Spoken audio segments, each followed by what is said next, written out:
Hi, everybody. I am so happy to be back today and to talk about what you're doing to kill your relationship before it even starts. As a woman, you're probably not creating any feminine mystery, meaning you possibly gave it up too fast, you're possibly moving the relationship along too fast, and that is not working. You need to play a long game. No, I don't mean for 6 months you need to like play the long game, which you do, but I don't mean for like 6 months you need to create a mystery. But I mean, there are pivotal mistakes that you are making. You are inviting him to your house too fast. You are kissing him too fast. You're doing intimate things with him too fast, like holding hands. I know you may not see this as anything, but if you're going to be with someone for 40, 60 years, 20 years, you have to slow it down. You have to put the brakes on. And when I say put the brakes on, I would really like you to start moving different. Also, another thing that you could possibly be doing is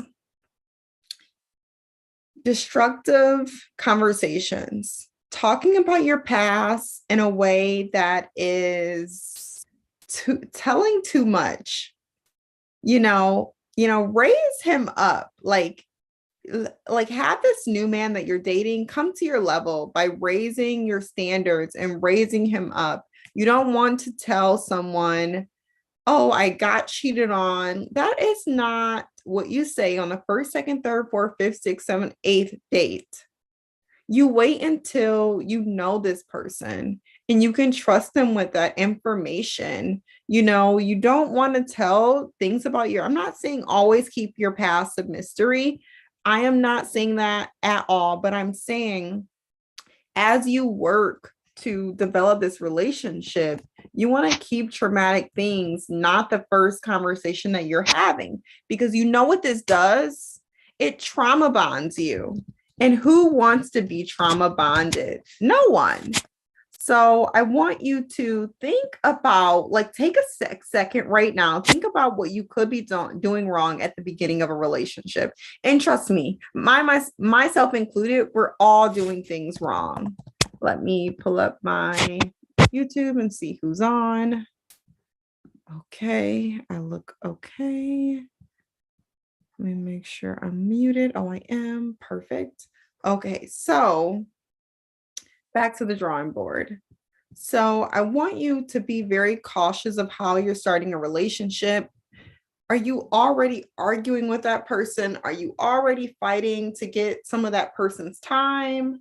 Are you already fighting for them to plan dates? Because if you're already fighting for these things to happen, trust me, it's going to be a very long ride. So is this really someone that you want to pick? Because you want to pick someone and choose someone that is choosing you back.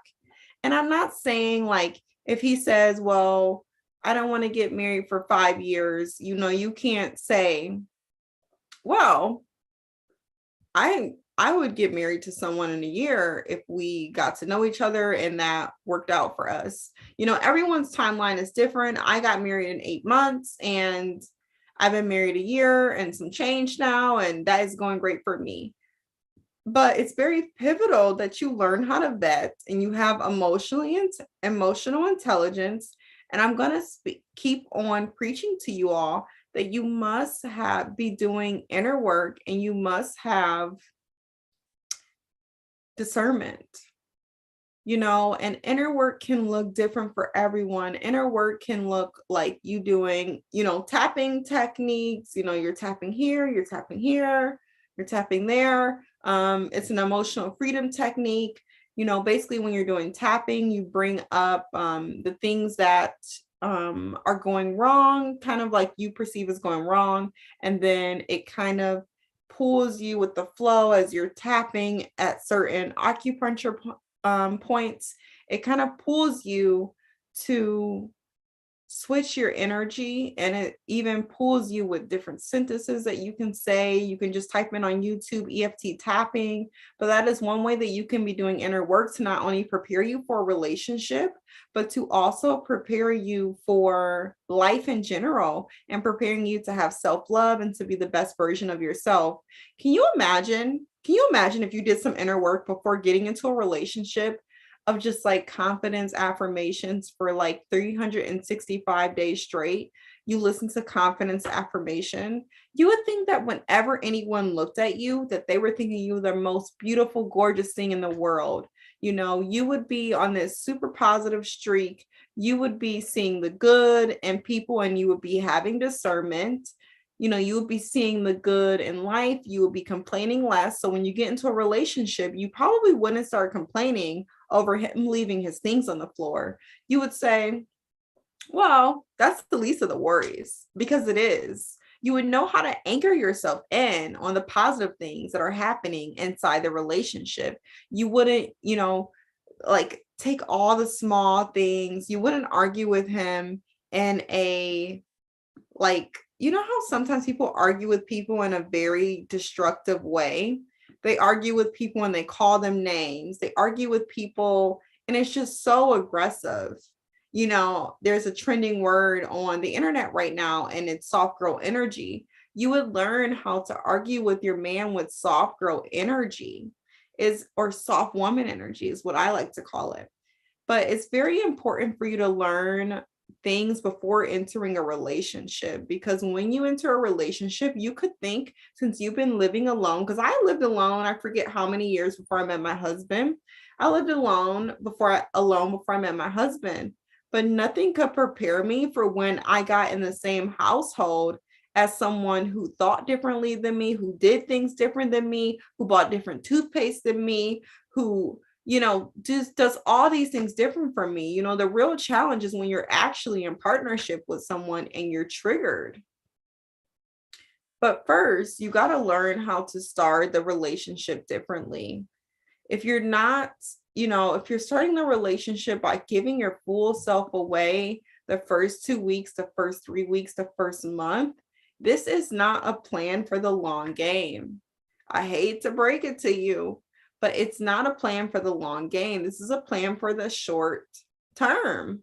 If you're starting off the relationship very transactional, telling him, I need you to do this for me, I need you to do that for me, that is not the way to start. He knows that you need things he knows that you need things from him. You know that you need things from him.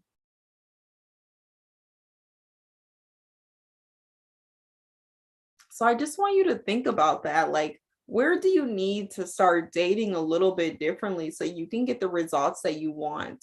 Because half of the time we are dating in this manner where we can date the guys we don't really like really well. We can go on dates with them. We cannot call them. We cannot text them.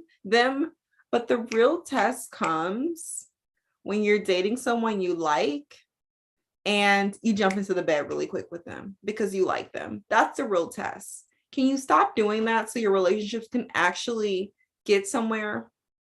Because right now, the state of relationships is broken.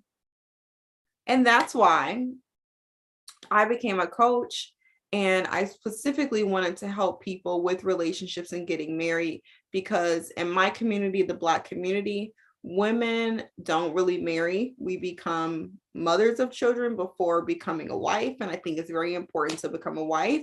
So one thing I like to do with my coaching, as you guys can see, if you follow me on Instagram, I've gotten 2 women engaged this year, and that is a super big deal. But the work goes all to them because they put in the work and they took the action. Also, I just had a book club meeting about 2 hours ago. These are people that are in my Patreon, and we read a book a month. Actually, we're going to be stretching this one out. And we meet 2 days a week, and it's about understanding men. It's about self-love. It's about emotional techniques. So feel free to join, or feel free to find books on your own and to find relationship videos on your own that will change your life and the trajectory of it. Because it takes work to have a loving relationship. It takes work for it to last with someone. That's why a lot of us have had like one relationship when we were in high school. And then after that, it's like no more relationships until we're like late 30s, late 20s. Like that whole thing is full of situationships. So let's end all the situationships by being more discerning. Let's end all of the a guy is half in our life and half out of our lives. Let's end all of that. All of that needs to come to an end because it's time. I mean, you can make it happen. You can have a man fully devoted to you and a man who wants to dedicate his life to you. And I mean, yeah, there may be some things you have to do, right? There may be some things you have to do to help him out. Like me, I work less than my husband, right? And so, with this being said, I have more time to throw things in the washer machine. I have more time to cook, and it's not like I live in a third world country where, I heard, I'm going to reference this from Pink Book Lessons. I heard Pink Book Lessons say on one of her YouTube videos, we're not outside hand washing their clothes anymore. All we're doing is throwing them in the washing machine and throwing them in the dryer. It's not like we're outside scrubbing or, in African cultures, some of them, in their villages, they put the clothing in like a tub of water and then they step on it to wash it. I mean, there's no real labor. There's no real work in me throwing his clothes in the in the washer machine. The most laborious thing is taking them down our stairs. And other than that, I'm hanging them up. It's so easy, So also, I know in modern dating, we look at relationships as very transactional. We look at relationships as just these fickle, like they're getting even more fickle than they already are. We're putting men on a pedestal. We are going after the guys that everyone likes, and that is a complete problem. The people that the man that everyone, or the not the people or the man, but the women who like the man that everyone likes, that man has a whole lot of options. That man has so many options, it's not even funny. So why are we going after him? But I just want you to stop doing the things that are ruining your relationships. I see that there's 2 people in, so I just want you to pop in, say hi in the comments. Thank you for showing up. I hope there was at least one thing that you took from this. I don't see how you couldn't. So I'll be back tomorrow and we will be talking about inner work tomorrow. So probably won't be the same time, but we will get to talking. Okay, so I'll see you tomorrow. Thanks for popping in, and let's date better and have better relationships.